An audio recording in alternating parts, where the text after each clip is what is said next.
Hello YouTube, welcome to the third episode of me trying to fix 9 Game Boy Color boards.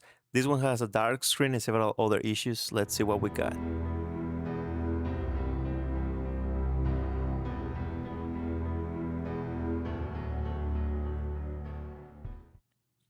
So as you can see, my notes when I first tested this specific board, I said that the left pad was not working properly, not the select button. And plus a dark screen when trying to turn on the Game Boy. So let's bring our testing pistachio Game Boy Color, build it very fast, put some batteries and see what we got. And as you can see, the screen is a little bit dim, a little bit dark. Oh, did you see that when I turn it off? Let's test it with Pokemon Gold just to see how bad it is. Yeah, screen is very dark, but normally this is a dark part of the game. During the intro, no, definitely there's something going on. And this is the screen that I always use to test every single board, so I know that the screen is not the issue. No, unplayable in my opinion. Buttons are looking that working normally. Left, down, V, okay. So what I did is put the board again. This is the potentiometer for the screen on the board. What I'm gonna do is using my Phillips screwdriver, turn it a little bit to the left, just to try to make the corners to match the X on the screw.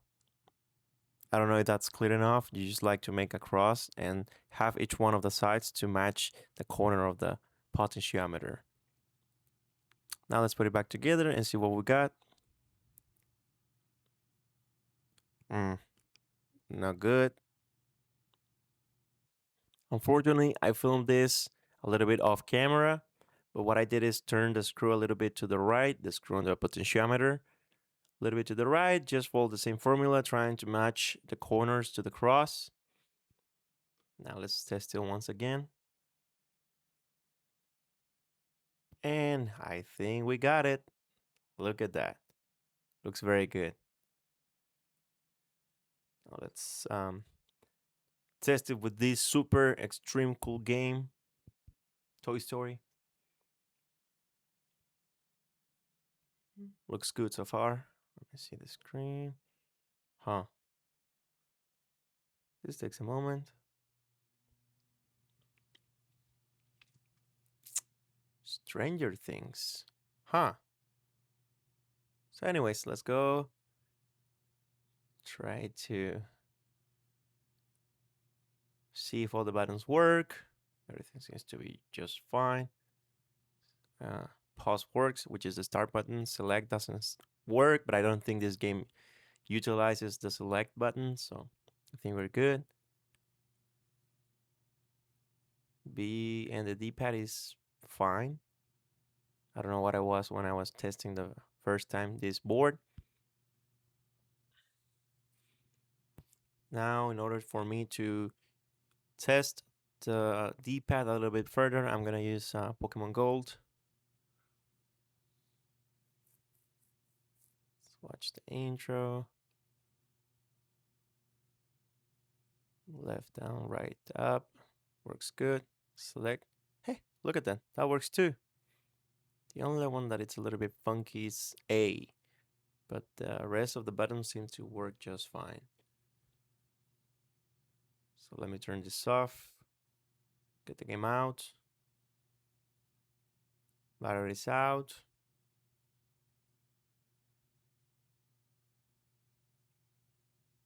And now with the case open, let's remove the ribbon cable carefully.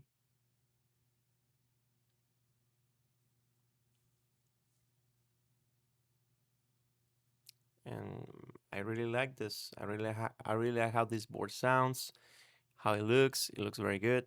So let's give it a clean to the pad on for the A button. So my PA and the cotton swab.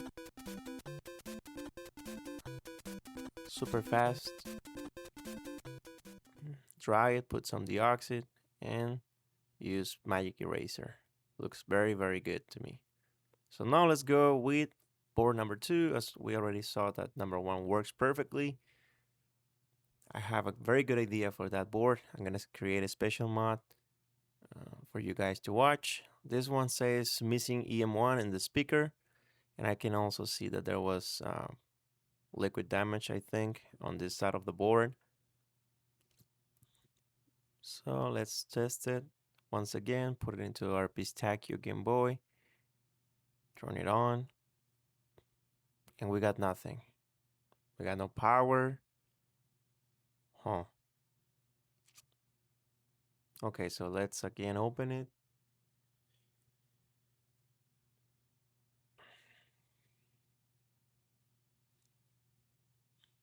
And let's bring the multimeter to do a power switch test. I explained it this several times, but I will do that again. This might be the main issue with this board. So we will put our multimeter in continuity mode and test the power switch. First with the switch off, test pin number 3, and then flip the switch to on and test pin 3 and see. As you could see, it was working. I also checked the fuses a little bit off camera, and they were both working, which is a little bit concerning. I don't know what could be causing this to not turn on. Maybe EM1 is not, it is there, not missing, it is there, but I don't think it's well installed. And I'm also seeing that, of course, I think the person that had this before tried to replace the capacitors. I don't like the installation that this place that sold me these boards do, but let's do what we can to see if we can save this board. Let's start by trying to install a little bit better EM1. I see there's too much solder. Let me remove it out of the place. Look how tiny it is.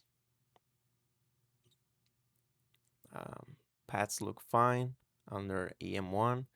Now let's clean a little bit the old solder from the board. Using the almighty desoldering wick.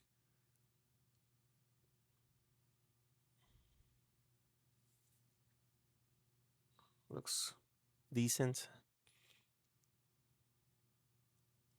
They also install new battery terminals. As you can see, there's 2 huge blobs of solder. Let's take this opportunity to also remove the solder from the 2VS for the speaker. Now let's clean. This is what we are dealing with. Super tiny. Let's put it in place and try to solder one of the sides with our iron.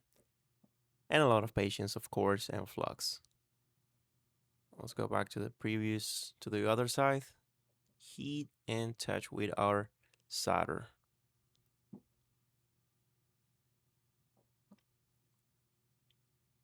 That actually looks very good.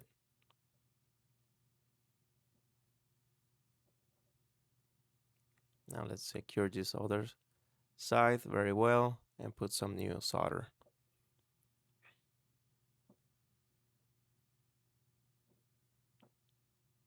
Now let's clean the installation that we just made.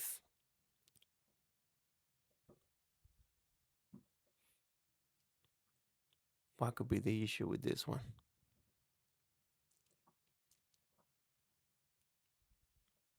I also saw that some of the capacitor solder looks to be cold. You know, when they use not enough heat or not flux to install the capacitors, it gets like this old kind of look. So I wonder if that's also the cause. So let's test it again now that we install EM1. We didn't have any luck. Let's bring it out again.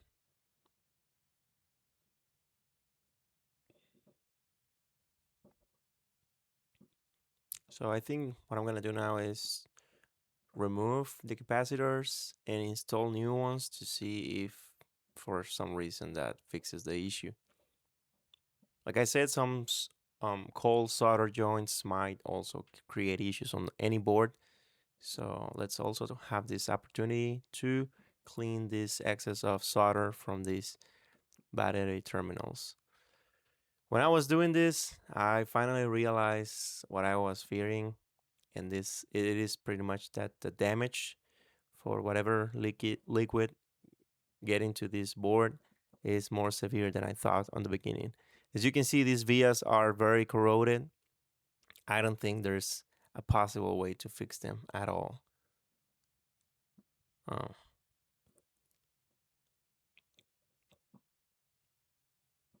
I don't know why I keep bending back to position the terminals. Yeah. Just look how bad they look. A little bit sad, but it is what it is. I was not expecting to save all of the 9 boards that I got, especially for the price that I paid. You can see how in bad shape these vias are. And I don't know, maybe with a little bit more of research, I can find a way to salvage this, but I don't know if it will be worth the time.